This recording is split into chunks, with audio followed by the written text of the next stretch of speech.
Assalamualaikum warahmatullahi wabarakatuh.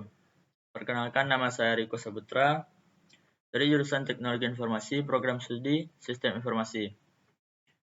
Pada kesempatan kali ini saya akan menjelaskan keamanan sistem informasi, yaitu tentang keamanan World Wide Web atau WWW. Langsung saja masuk ke materi. World Wide Web atau WWW merupakan sekumpulan dokumen multimedia yang saling terkoneksi dan memudahkan perpindahan dari dokumen satu ke dokumen lainnya. Untuk menampilkan WWW, kita membutuhkan web browser seperti Internet Explorer, Firefox, dan sebagainya. WWW bekerja dengan menggunakan teknologi yang disebut hypertext. Teknologi ini kemudian dikembangkan menjadi protokol aplikasi bernama Hypertext Transfer Protocol atau HTTP. Hypertext ini akan menggabungkan beberapa jenis representasi dan metode pengaksesan informasi dan menyajikan dalam beragam bentuk informasi seperti teks, suara, animasi, video, dan lain sebagainya. Keamanan server WWW. Server WWW menyediakan fasilitas agar klien dari tempat lain dapat mengambil informasi dalam bentuk berkas atau mengeksekusi perintah di server. Fasilitas pengembalian berkas dilakukan dengan perintah GET, sementara mekanisme untuk mengeksekusi perintah di server dapat dilakukan dengan CGI, Server Side Include, Active Server Pack, atau dengan menggunakan Servlet. Kedua jenis service di atas memiliki potensi lubang keamanan yang berbeda.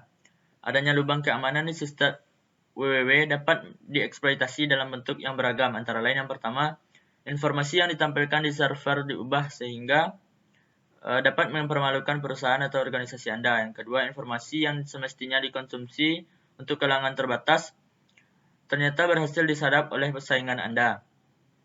Yang ketiga, informasi dapat disadap, seperti misalnya pengiriman nomor kartu kredit untuk membeli melalui WWW atau orang yang memonitor kemana saja Anda melakukan web surfing. Yang keempat, server diserang, misalnya dengan memberikan request secara bertubi-tubi, sehingga tidak bisa memberikan layanan ketika dibutuhkan. Yang kelima, untuk server web yang berada di belakang firewall, lubang keamanan di server web yang dieksploitasi dapat melemahkan atau bahkan menghilangkan fungsi dari firewall. Strategi implementasi yang pertama, membatasi akses melalui kontrol akses. Sebagai penyedia informasi, sering diinginkan pembatasan akses. Misalnya, diinginkan agar hanya orang tertentu yang dapat mengakses berkas tertentu. Pada prinsip ini adalah masalah kontrol akses. Pembatasan akses dapat dilakukan dengan membatasi domain atau nomor IP yang dapat mengakses, menggunakan pasangan user ID atau password, mengenkripsi data sehingga hanya dapat dibuka oleh orang yang memiliki kunci pembuka. Kemudian strategi yang kedua, proteksi halaman dengan menggunakan password. Salah satu mekanisme mengatur akses adalah dengan menggunakan pasangan user ID dan password. Untuk server web yang berbasis Apache 1, akses ke sebuah halaman dapat diatur dengan menggunakan berkas yang tertera di bawah. Kemudian yang ketiga, secure socket layer. Salah satu cara untuk meningkatkan keamanan server WWW adalah dengan menggunakan enkripsi pada komunikasi pada tingkat socket. Dengan menggunakan enkripsi, orang tidak bisa menyadap data-data yang dikirimkan dari atau ke server web. Salah satu mekanisme yang cukup populer adalah dengan menggunakan secure socket layer yang mulanya dikembangkan oleh Netscape. Kemudian selanjutnya ada mengetahui jenis server. Informasi tentang web server yang digunakan dapat dimanfaatkan oleh perusak atau melancarkan serangan sesuai dengan tipe server dan operating system yang digunakan.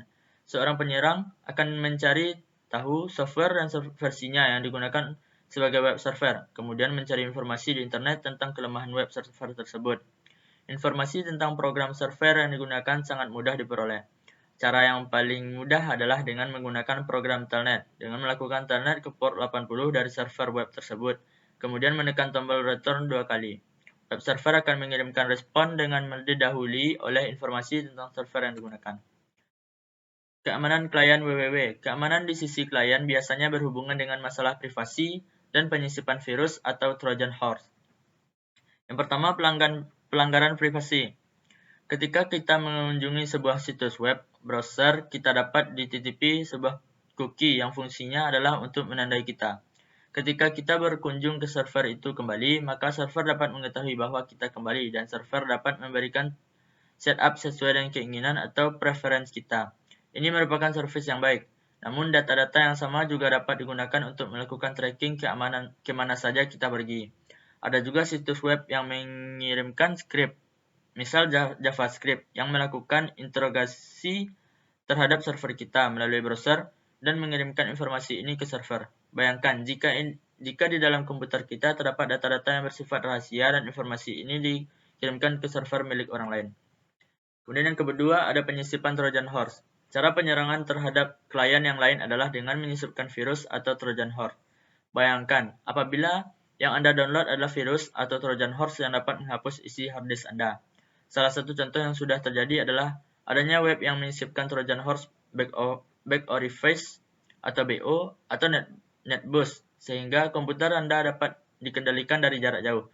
Orang dari jarak jauh dapat menyadap apa yang Anda ketikkan, melihat isi direktori, lakukan reboot, bahkan memformat hard disk.